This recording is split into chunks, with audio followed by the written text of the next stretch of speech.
Remember Queen Victoria, the British monarch who once ruled the biggest empire in the world? The time of her reign was the Victorian era. People donned Victorian fashion, and buildings were constructed with distinctive Victorian architecture.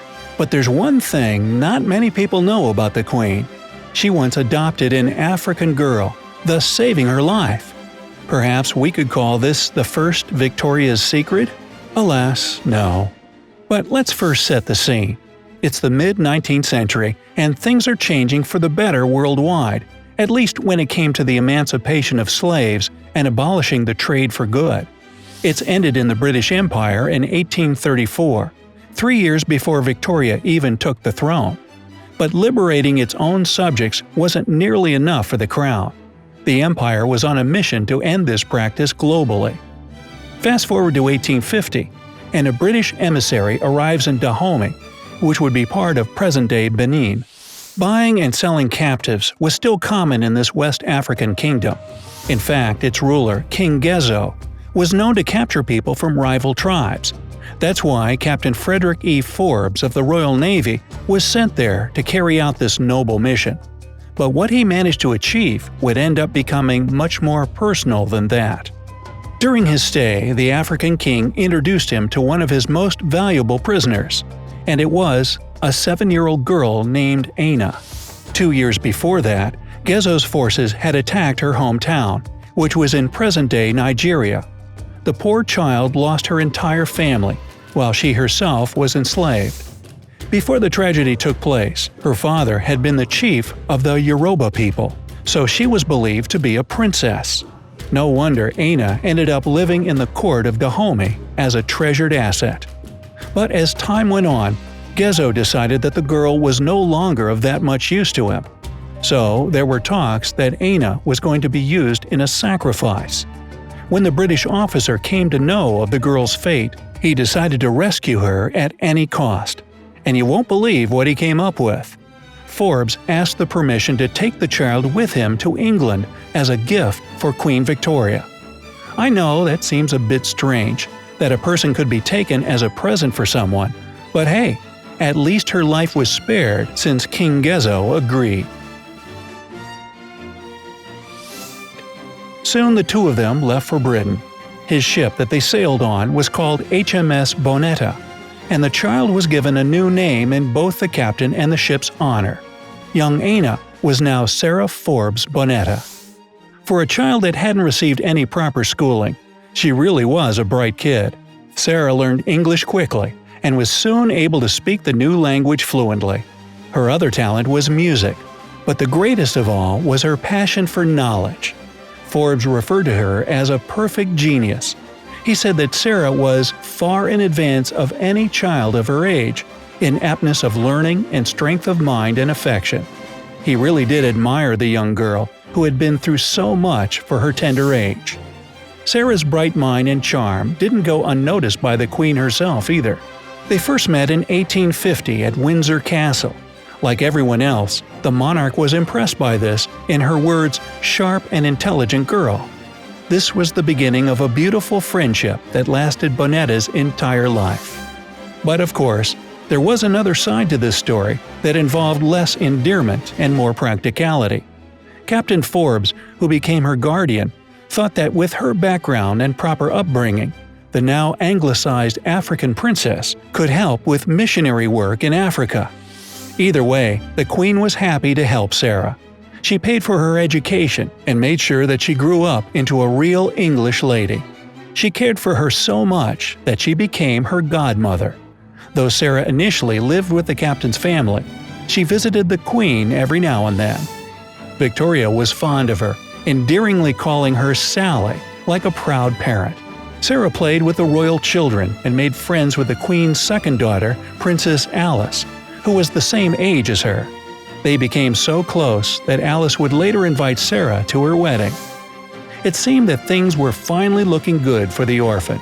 She had friends and a new family looking after her and enjoyed the protection of the Queen herself.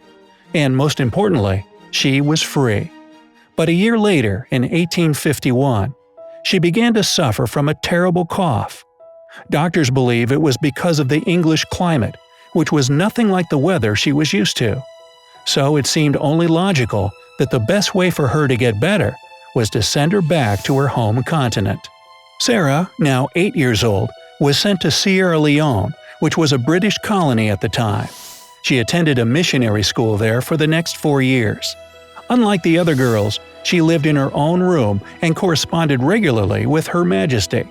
Sarah was a good student, and her godmother often rewarded her with presents of all kinds, including books and toys. But despite all that, Sarah didn't like it there.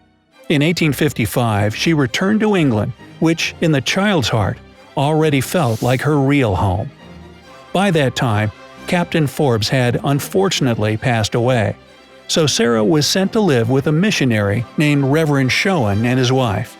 The couple took her in and became her new family. Sally really liked it there and called Mrs. Schoen her mom. She lived in Kent with them for several years, but she always made sure to travel to Windsor on special occasions to see the Queen and her family. And still, Sarah's life was no fairy tale.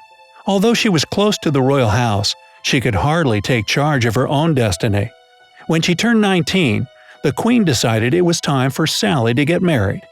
A suitable match was found in no time, and that was Captain James Pinson Labulo Davies, a British naval officer and a businessman.